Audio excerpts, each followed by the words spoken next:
It was 1:30 in the morning on September 9th, 2003, when the call came in. A frantic voice on the line, begging for help. Tamara Robinson told the Fresno police that her 10-year-old niece had vanished. She looked the officers in the eye and sold them a lie that would cost a 10-year-old girl her life. She said Tiana was a problem child. She said the little girl had run away the morning before and simply never came back. But the police immediately knew something was wrong. Tiana Martin wasn't the kind of kid who could just run away. She was frail. She was only 10 years old. Tiana suffered from Graves' disease, a rare autoimmune disorder. It made her physically weak. Without her medication, her heart could fail. She literally needed that medicine to stay alive. Yet her Aunt Tamara stood there, playing the role of the terrified guardian. She told the officers that Tiana had walked out the door 18 hours ago. She acted confused. She acted worried. It was an Oscar-worthy performance, but it was all a lie. Tiana hadn't run away to a friend's house. She hadn't walked out the front door. While Tamara was crying to the police, Tiana was still inside the apartment. To understand how a 10-year-old girl could vanish from her own home, we have to look at how she got there. In 2002, Tiana's mother was facing a financial crisis. She had lost her job and was struggling to keep the lights on. Like many parents in impossible situations, she made a choice she thought was responsible. She sent Tiana and her two older sisters, aged 12 and 14, to live with their aunt, Tamara Robinson, in Fresno, California. On paper, Tamara looked like a savior. She was family. She had a daughter of her own. She opened her door when the girls had nowhere else to go. But the moment that door closed on West Avalon Avenue, the dynamic shifted. It became a twisted modern-day Cinderella story, but unlike the fairy tale, there was no magic here, only cruelty. Tamara didn't treat the girls equally. She singled Tiana out, and she did it for the cruelest reason imaginable, because Tiana was sick. Tiana suffered from Graves' disease, an autoimmune disorder that requires strict medication and creates extreme physical weakness. She wasn't lazy, she was ill. But Tamara didn't see a child fighting a disease. She saw a burden. She saw a problem child. The abuse started small. Insults, yelling, denying her food. But it quickly escalated into something physical. The neighbors didn't know. The school didn't know. But inside those walls, a hierarchy of terror was being built. But the bruises weren't the worst thing Tamara did to these girls. The worst thing was the secret she would eventually force them to keep, a secret that would haunt them for the rest of their lives. The tension in the apartment on West Avalon Avenue had been building for months, like static electricity waiting for a spark. That spark finally ignited on the afternoon of September 8th, 2003. It was a hot day in Fresno. The air was thick. Inside the apartment, the mood was suffocating. Tamara was angry, but this wasn't the usual shouting. This was different.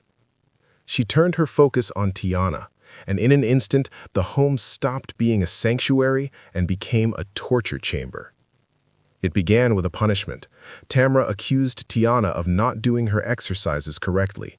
It was a trivial excuse for a monster to unleash her rage. But Tamara didn't just want to hurt Tiana. She wanted to break her. She ordered the 10-year-old to strip, down to her underwear. It was a calculated act of humiliation. She stripped Tiana of her dignity before she ever laid a hand on her. Then, she dragged the naked, shivering girl into the garage. In September, a Fresno garage is an oven, stifling, airless. She locked Tiana inside. No water, no clothes, just the oppressive heat and the darkness. She left her there for 30 minutes to think about what she had done. But the silence of the garage wasn't the end. It was just the intermission. When Tamara opened that door, she wasn't finished. She was just getting started. She brought Tiana back inside. And then she reached for the tools of her rage. Common household items that in her hands became lethal weapons. First, a curtain rod. Then, a meat tenderizer, a tool designed to crush muscle and bone. And finally, a baseball bat. For the next hour, the apartment echoed with sounds no child should ever hear. The thud of wood on bone, the sound of a vacuum hose whipping through the air. And the witnesses to this massacre? Tiana's own sisters, 12 and 14 years old. They were in the room. They weren't just bystanders, they were hostages. Tamara forced them to watch. She forced them to see what happens when you disobey. At one point, Tamara slammed Tiana's head against the wall. The fight began to drain out of her. The 10-year-old girl, weakened by Graves' disease and starvation, couldn't take any more. Tiana collapsed. The screaming stopped. The crying stopped. The apartment fell deadly silent.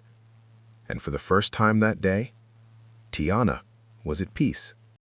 Tamara Robinson tried to save her, but not for Tiana's sake, for her own. She attempted CPR, but it was too late. Tiana was gone.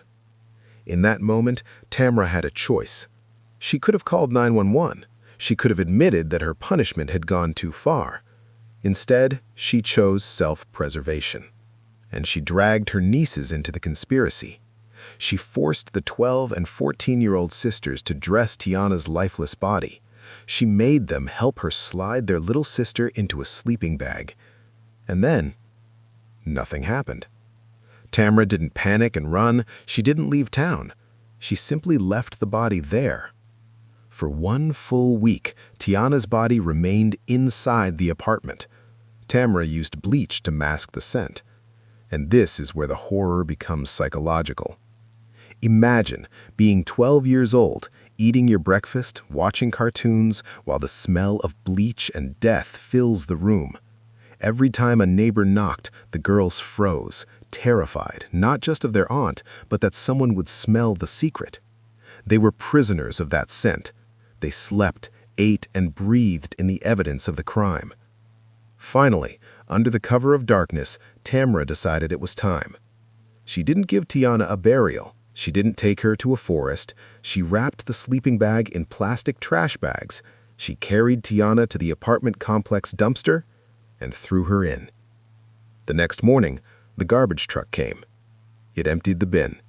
And just like that, Tiana Nichelle Martin was gone, lost to a landfill, erased by the very person who was supposed to protect her. Tamara Robinson thought she had committed the perfect crime. She had the alibi, she had the disposal site, and most importantly, she had the witnesses under her control. But the cracks in her story began to show almost immediately. On the afternoon of September 8th, Tamara had asked her sister-in-law to babysit the girls. But when the sisters arrived, Tiana wasn't with them. The sisters, terrified and coached by their aunt, repeated the script, "Tiana is out of town." Later that evening, Tamara went to the sister-in-law's house and put on a show. She became upset, asking where Tiana was, pretending she had expected the girl to be there. It was a clumsy performance. The sister-in-law didn't buy it. She told Tamara to call the police immediately. But Tamara waited. She stalled until 1:30 in the morning to make that call. When detectives arrived, the timeline simply didn't add up. Why wait hours to report a missing child with a life-threatening illness? Police separated the family. They knew the aunt was hiding something, but they needed proof. They turned to the only people who knew the truth, the sisters. For days, the girls had been living in terror, silenced by the threat that they would be next. But in the safety of an interview room, away from Tamara's glaring eyes, the wall of silence began to crumble. The 14-year-old sister looked at the officer. The weight of the secret, the beating, the bleach, the sleeping bag, was too heavy to carry. She didn't tell them Tiana had run away. She didn't tell them Tiana was visiting a friend. In a quiet voice, she told them the monster was in the other room. She told them Tiana isn't missing. she's dead. The trial of Tamara Robinson was a battle between a manipulator's lies and a child's trauma. Tamara denied everything. She claimed she never hurt Tiana. She claimed she was a victim of circumstance. But she underestimated the courage of the nieces she had tortured. Tiana's sisters took the stand. They faced the woman who had haunted their nightmares. And in a courtroom full of strangers, they finally told the full, unvarnished truth. Based on their testimony, in 2006, the jury reached a decision. Tamara Robinson was convicted of second-degree murder and felony child abuse. But then came a twist that defies logic. In the same breath, the jury acquitted her of child endangerment. Think about that for a second. The legal system decided she murdered a child, but somehow didn't endanger her. It is a final, confusing insult to Tiana's memory, a legal paradox that suggests the system still didn't quite grasp the horror of what happened in that apartment. Tamara was sentenced to 15 years to life in prison. Justice, in a legal sense, was served, but for Tiana, there was no homecoming. Despite the conviction, Tiana's remains have never been found. Because of the delay in reporting and the ruthlessness of the disposal, police believe she rests somewhere in a local landfill, buried beneath tons of city refuge. The aunt sits in a prison cell, alive, but Tiana is still missing. She was failed by her health. She was failed by her guardian.